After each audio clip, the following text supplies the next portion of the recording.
Friends, तो कैसे हैं आप लोग। आपको बहुत बहुत स्वागत है हमारे यूट्यूब चैनल नर्सिंग करियर में। फ्रेंड, आज के वीडियो में हम लोग बीएससी नर्सिंग 4th ईयर को सिलेबस को डिस्कस करेंगे, जिसमें हम लोग management of nursing service and education subject को डिस्कस करेंगे यूनिट वाइज।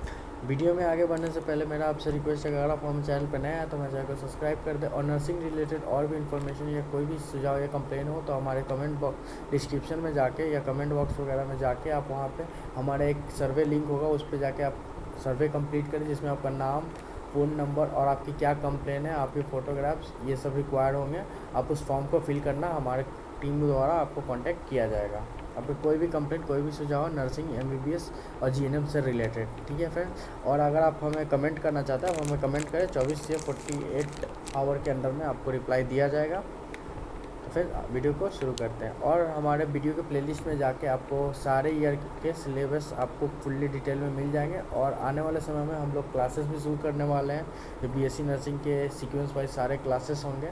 इसलिए हमारे चैनल को सब्सक्राइब कर दें, और अपने जितने भी फ्रेंड हैं जो नर्सिंग से रिलेटेड है, एमबीबीएस से रिलेटेड है, उन्हें चैनल को शेयर कर दें। ठीक है, तो वीडियो को शुरू करते हैं।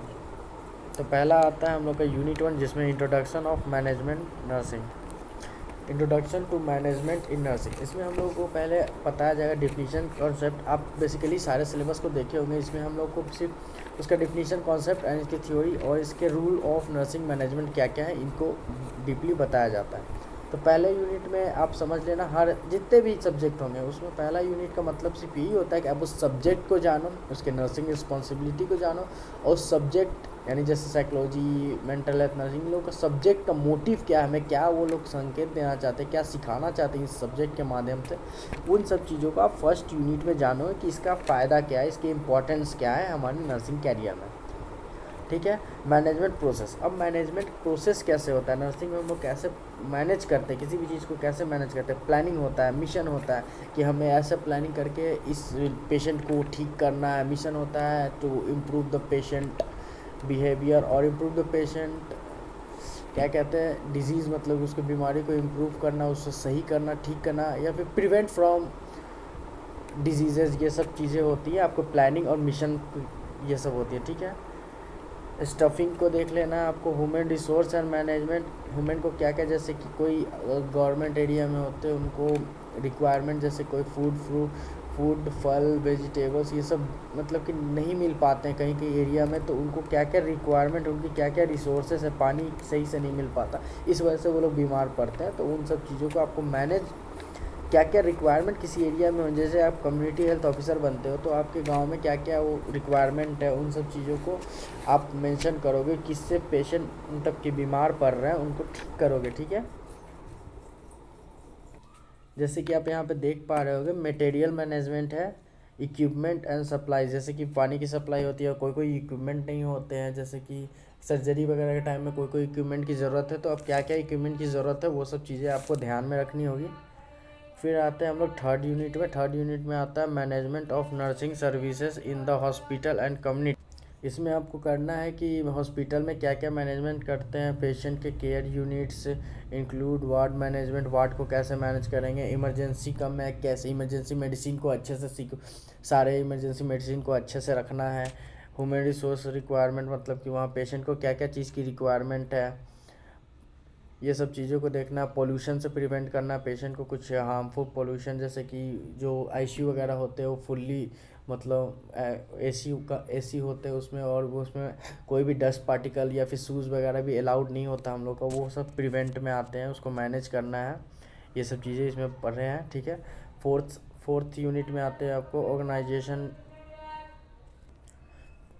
ऑर्गेनाइजल बिहेवियर एंड ह्यूमन रिलेशन। इसमें आपको कॉन्सेप्ट ऑफ थ्योरी, ऑर्गेनाइजल बिहेवियर क्या होता है, review and channel of communications, मतलब कि कैसे बातचीत करने का तरीका वगैरह, इन सब चीज़ों को इसमें बताया जाएगा। Public relation in concept context of nursing relationship, जैसे कि नर्सिंग होके आपको पब्लिक से कैसे बिहेव करना, उनको कैसे मतलब डील करना, वो सब मतलब कि अच्छे से समझना होगा। बेसिकली आपने जो फर्स्ट ईयर में पढ़ा होगा या सेकेंड ईयर में जो आपने कम्युनिकेशन करके ऐसे कुछ सब्जेक्ट होगा, सीटी होगा, जो community and service and education होता है, सीईटी में आपने पढ़ा होगा कम्युनिकेशन एंड एजुकेशनल टेक्नोलॉजी। इसमें आपको बिहेवियर वगैरह बताया जाएगा, ह्यूमन रिलेशनशिप वगैरह बताया गया होगा। वही सब चीज़ों को बस आपको थ्योरी बेस पे आपको बस उस चीज़ के कॉन्सेप्ट वाइज मतलब सीक्वेंस वाइज उसको पढ़ना है। फिफ्थ यूनिट में आता है इन सर्विस एजुकेशन। इन सर्विस एजुकेशन मतलब कि आप सर्विस के समय में क्या क्या चीज़ें मतलब आपको इम्प्लीमेंट करनी है। तो nature and scope in the service education programme, ये कोई प्रोग्राम वगैरह होगा, आप देख लेना, इसको मेरे को याद नहीं आ रहा। Organisation of in service education, principle of adult learning, planning in the service education programme, technique method, evaluation of staff education programme. ये सब प्रोग्राम वगैरह हॉस्पिटल के द्वारा कंडक्ट कराया जाएगा। अगर आप हॉस्पिटल में जॉब करते होंगे तो आपको जो डॉक्टर होंगे वो आपको एटलीस्ट 1 घंटे का क्लासेस वगैरह भी कभी कभी लेते हैं, जिसको आप ट्रेनिंग भी कह सकते हो। वो लोग बताते हैं कि आपको हॉस्पिटल में कैसे क्या करना है, प्रिपरेशन कैसे करना है, रिपोर्ट वगैरह या फिर हर चीज़ बिहेवियर वगैरह आपको बताते हैं कैसे आपको हॉस्पिटल को मैनेज करना है। बस वही सब चीज़ें हैं इसमें। फिर 6th यूनिट में आता है management of nursing educational institute. इसमें आप अच्छे से देख लेना। आप मैं वीडियो को धीरे धीरे स्क्रॉल कर रहा हूँ, इस पीडीएफ को आप अच्छे से देख लो। आप इसको नोट डाउन कर लेना अगर आप 4th ईयर में हो तो, क्योंकि इससे ज़्यादा मैं बेसिकली जहाँ तक जानता हूँ कि अगर किसी भी स्टेट के हो आप, इससे ज़्यादा सिलेबस नहीं होता। आप बस ये सब चीज़ क्लियर कर लेना, आप 100% आप फेल नहीं होगे। जो लोग सोचते हैं कि मैं फ़ेल हो जाऊँगा एग्ज़ाम वगैरह में, तो आप प्रीवियस ईयर क्वेश्चन और सिलेबस के सीक्वेंस के हिसाब से पढ़ो, एक्स्ट्रा मत पढ़ो। अगर आप नहीं पढ़ पा रहे हो या फिर आपके दिमाग में मतलब कोई बातें नहीं जा पा रही, नहीं समझ में आ रहा, तो समझने की कोशिश करो। लेकिन आप सिलेबस से हट के किसी चीज़ को अगर आप कमज़ोर, आप नहीं पढ़ पाते हो, तो सिलेबस से हट के किसी चीज़ को मत पढ़ने की कोशिश करो। आप सिलेबस के अंदर में पढ़ो और उसको परफेक्टली पढ़ो कि आप एग्ज़ाम में लिख सको।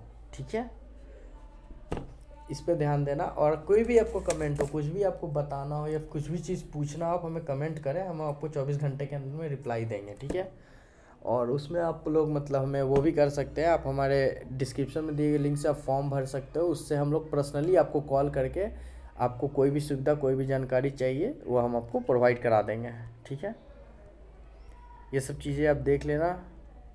बस नॉर्मल चीज़ है, जॉब प्लेसमेंट डिस्क्रिप्शन मतलब डे टू लाइफ मतलब जो यूजेस होते हैं, सिलेक्शन कैसे, एडमिशन कैसे, ये सब मतलब एडमिशन रिलेटेड चीज़ें सब, जैसे कि बहुत सारी मतलब प्रोसेस होती है। ये सब स्टेप है जो हॉस्पिटल में या फिर हमारे नर्सिंग कैरियर में यूज़ होने वाले स्टेप्स हैं। लोग कहते हैं कि आप कोई को मतलब कहते हैं ना कि आप पढ़ाई क्या किए हो और जॉब क्या कर रहे हो, ऐसा हमारे लाइन में नहीं होता। मेडिकल लाइन में आप लोग जो पढ़ोगे आगे चल के डेफिनेटली उस चीज़ की यूज़ होगी। कभी ये मत समझना कि मैं ये चीज़ पढ़ लूँ तो ये फालतू जाएगा, कहीं ना कहीं आगे जाके वो चीज़ आपको यूज़ में आता ही आता है। इसलिए आप इस चीज़ का ध्यान रखना। हम लोग की जो स्टडी है मेडिकल लाइन में, उसमें कोई भी मतलब फालतू नहीं जाता, उसका कहीं ना कहीं यूज़ होता ही होता है। 7th यूनिट में आता है nursing as a profession.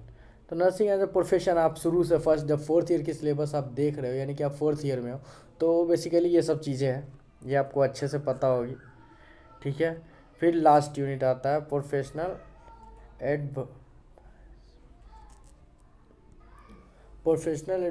Advancement में आता है। आपको कंटिन्यू आपको पढ़ना है। कैरियर अपॉर्चुनिटी को हमेशा खोजने रहना है, मतलब कि उसके तलाश में रहना है कि कैरियर मतलब कि क्या क्या अपॉर्चुनिटी हमें मिल रही है नर्सिंग करने के बाद।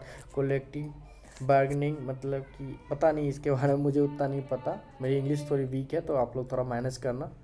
ठीक है, मेंबरशिप विथ प्रोफेशनल ऑर्गेनाइजेशन, जैसे कौन से मेंबर प्रोग्राम वगैरह कंडक्ट कराए, नेशनल इंटरनेशनल, वो चीज़ मैंने आपको पहले बताया होगा। जब कम्युनिटी हेल्थ नर्सिंग के सेकेंड जो 4th ईयर के सिलेबस में 2nd यूनिट है, नहीं 2nd यूनिट नहीं है, कम्युनिटी हेल्थ नर्सिंग का वो 2nd सब्जेक्ट है। जैसे फर्स्ट हम लोगों ने 3rd ईयर में नहीं 2nd ईयर में पढ़ा है, और 2nd जो बुक होती है वो कम्युनिटी हेल्थ नर्सिंग वो 4th ईयर में पढ़ते हैं, तो उसमें ये चीज़ सेम चीज़ है, वो आपको वहाँ पे भी मिल जाएगी।